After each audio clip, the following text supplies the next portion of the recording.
Hey internets, this video is going to be about the various philosophical problems with a growing branch of feminist theory which can only best be described by giving it the title Bimbo Feminism, where a lady objectifying and hypersexualizing herself combined with immature low IQ behavior and an irresponsible lifestyle is somehow being sold to young women as quote-unquote empowering by spicing it up with a girl boss attitude and random bits of misandry.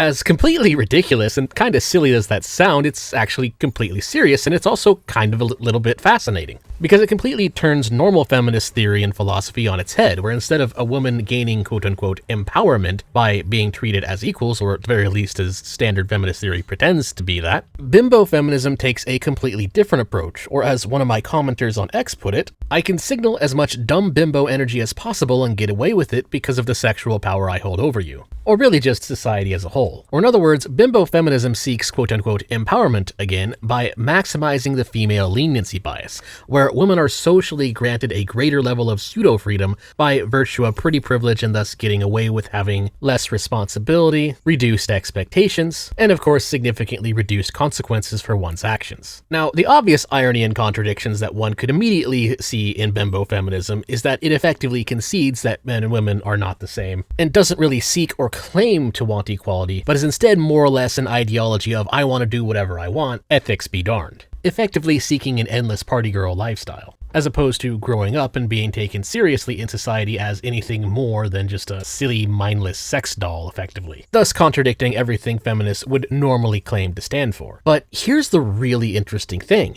That's actually not the biggest contradiction here. In fact, I would argue that Bimbo Feminism is sadly a logical conclusion of feminism as it originally started, rather than just being a recent fad, and that in many ways it was doomed to fall into this almost idiocracy-like state from the very beginning, as a result of the fact that feminists started very early on seeking equity rather than equality. And so just like any other ideology that focuses on equality of outcome, eventually falling into the pit of wah wah wah I want free stuff, it's really just the logical conclusion. But another thing just beyond the obvious equity fallacy problem is that when an ideology focuses its thought towards this kind of goal, it tends to lose sight of everything else. It loses any kind of coherent consistency. It just kind of bumbles along forward without even realizing when they've stepped on a landmine. To show you what I mean by this, I'm gonna go over a recent music video that kinda highlights the main issues with Bimbo Feminism, and see if you can spot this much more interesting contradiction before I point it out. This new music video called House Tour, released by Sabrina Carpenter, and how it kind of perfectly encapsulates the bimbo feminist mentality in all of its anti-intellectual glory. Now, half because this music video is garbage, and half because I don't want to get copyright striked, rather than clipping it, I'm just going to give you all a brief synopsis so you don't have to watch it or listen to it. So it starts out with Carpenter and a couple of her friends showing up to a McMansion in a party van. She steps out with blood on her stilettos from stomping on some simp, I suppose. They, dressed in standard low IQ thought gear, then gleefully break into said mansion. Inside, she then begins to sing a typical safe edgy song about having sex, number 10,094,689E. And I promise you that I do not exaggerate at all when I say that AI music is unironically superior to this standard issue big record label worthless pop schlop. And so as boring generic song about having sex continues, the girls proceed to throw shit around, party and play, while of course showing their bodies off in increasingly sexually provocative poses, and also seem to wear less and less clothing that also somehow gets more and more expensive as the music video continues. The girls then proceed to steal a bunch of stuff from the mansion, run back to their party van, drive away, and run over some random guy. And their reaction to just having murdered a random dude is to just continue partying and driving on with the absolute stupidest looks on their face possible. And that's pretty much it. That's the video. And yes, the song really is just a metaphor for begging Chad to come over and pound her. That's pretty much it. There's no deeper meaning behind it. Aside from how it just showcases again the ideology of Bimbo Feminism, which if I'm being honest here, probably isn't an ideology that anyone will actually admit to believing in, but it is definitely a real ideology. As many famous philosophers have said, everyone believes in some kind of philosophy or ideology, regardless of whether or not they know that they do. The question is really more or less of whether or not someone has actually taken the time to self-examine it, which of course Bimbo Feminists have not. Because as I mentioned earlier, there is another very huge contradiction here, and it's something that is very much at the center of Carpenter's little music video. And that contradiction can be seen when you pay attention to the fact that it is, again, just a song about her begging Chad to come over and pound her. But of course, that's not the same guy as the guy she and the girls run over at the end of the video, is it? No, of course, instead they're singing these praises to the owner of this mansion, the concept of the high-value man and the low-value man. Because of course, that's another way that bimbo feminism maximizes the female fun aspect and said endless party girl lifestyle. They don't want to be objectified and pounded by just any old random guy. No, of course it needs to be a rich and powerful man in some way or another. It needs to be a high-value alpha male. Whereas the man that they run over at the end of the video is of course being portrayed as the low-value man, the expendable male, the invisible man that in the bimbo feminist framework of society should just be treated as if he doesn't exist, and thus can just be thrown away like trash. And there's a very big extra contradiction in this that very few people seem to notice or even talk about really. You see, the issue here is that this mentality, this framework of society that bimbo feminism ultimately creates, this separation of men into losers and winners, low value and high value, ultimately what it does when you scale this to society is it's just incentivizing men to compete. Because from the male perspective, you of course don't want to be the loser who gets run over by these girls. No, you want to be the rich guy who owns the mansion who gets to have fun with these girls. And the thing is, that creates a society where men have a greater incentive to be successful, which means that it's ultimately admitting that humanity to some degree is a tournament species, and admitting that there is a very real incentive structure in this society for patriarchy to exist in the first place. In fact, not only is it admitting that men have a greater incentive to aim for the top than women do, it's actually actively encouraging that incentive. And that is the additional contradiction, a very silly twist of irony in which the bimbo feminist ultimately bends the knee towards the patriarchal system that feminists ordinarily would be claiming to stand against. And thus the transformation of feminism into just a mirror image of the manosphere that they claim to dislike is thus complete. And the thing is, this is really the direction that standard feminism has been going towards for a very long time now. If you look at places where feminist ideology tends to be pretty popular, like Reddit 2X chromosomes